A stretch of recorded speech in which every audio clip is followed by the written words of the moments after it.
Hi there, I am Teacher Christabelle. In these very trying times, one of the things that I have decided to do is to self reflect. Now, I am self reflecting because I want to evaluate to know the kind of teacher that I am and then compare it to the kind of teacher that I would want to be. Now, I am very aware that there are different categories of teachers within working within the classroom. Now, there are teachers who work with the tools that they have, and these teachers really are effective. But the point is that they work strictly with the resources that they are given, and so they are sort of restricted in the fact that they have these resources that are available to them. That's not the teacher that I want to be. I want to be the teacher that would come up with new principles and new trends in the educational system. I want to be a reference point. I want to be able to make my own books. I want to be able to make my own resources. I want to be able to build my own schemes, my own tools that I can use and that teachers can use. Now, one of the things that is very crippling for teachers is the fact that they are really afraid of exploring all these great ideas that occur to them. It is important for you to be able to cripple your fear instead of allowing your fear to cripple you. And one of the ways that we can cripple our fear is by putting ourselves out there, not being afraid of failing. Many principles, many things occur to me, and I try them out. It is not that I am not afraid that it won't work, but I am more afraid of not even trying. I want to be able to do that for which I was made to exist. And so when ideas occur to me, what I do is that I implement these ideas. I try out these ideas.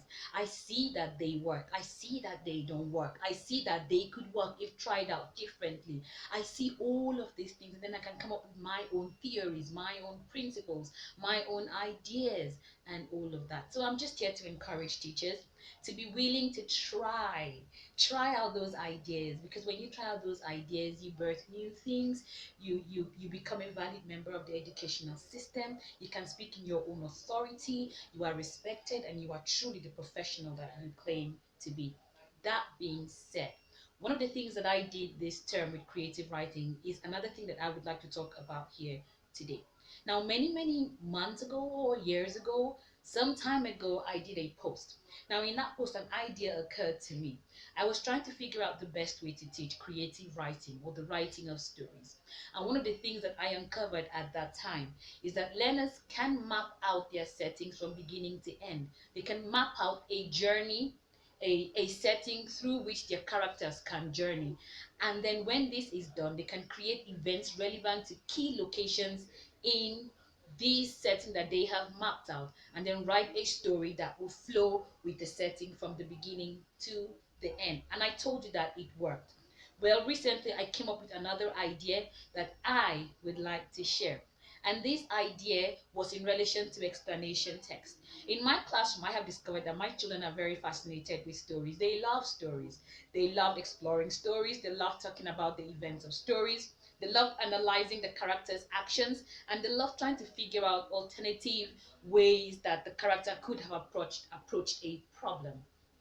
Well, when I was teaching explanation text, it seemed like it was a boring piece for them. And who's to blame them, because these children are very story oriented. Anyway, what I did was, what occurred to me is that if I could find a way to incorporate storytelling into explanation writing, then maybe I would be able to psych up their interest. And that's what I did. For them to be able to build their explanation text, one of the things that I did was that I picked up, we were supposed to explore the life cycle of a frog. Now, I didn't present them with the text and then start with the whole analysis of, you know, an explanation text has this, that, or outlining their features using the text. What I did was I built a story around a frog. So my character was Finny the Frog, and my character was going through a series of events. But in all of the events that my character was going through, I was revealing facts about frogs. So my character was pregnant and was looking for where to lay a pond to lay her eggs. And then when she laid her eggs, they were all, encased in a beautiful, colorless jelly and all of that. And she sat and watched her eggs in amazement and all of that. And my children were captivated by the whole story. But in the course of this, they were not missing out on the factual details that were related to frogs. Now, after I had done this, I guided the children to build an explanation text using only the factual portions of that story. And it worked. It really, really worked. I didn't see this anywhere. It just occurred to me. I wasn't afraid of trying.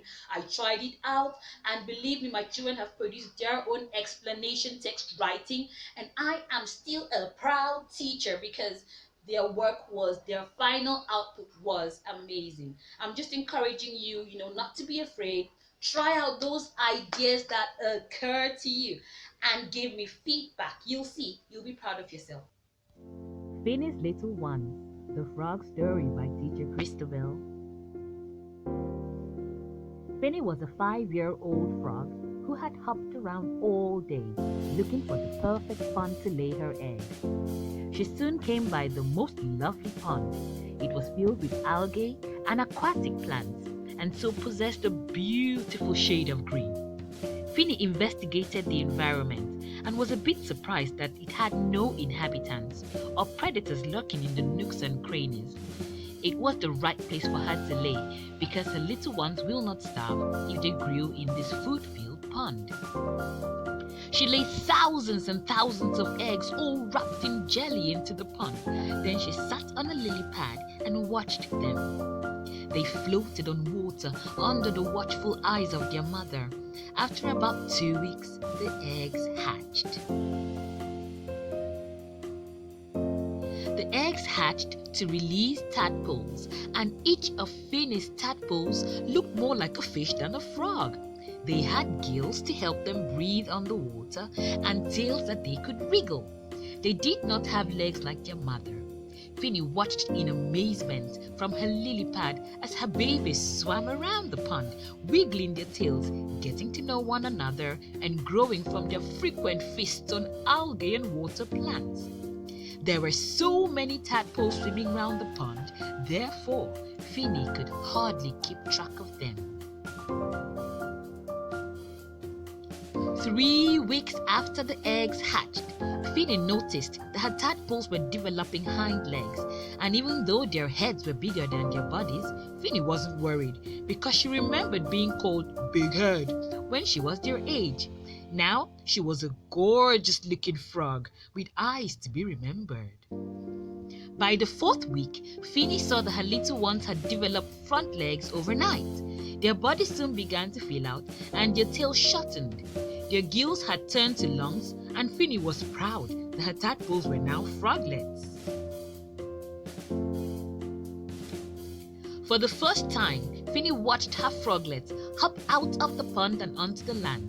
She saw a few of them gobble up insects to grow big and strong. Finny hopped away from her young, knowing that they would be fine.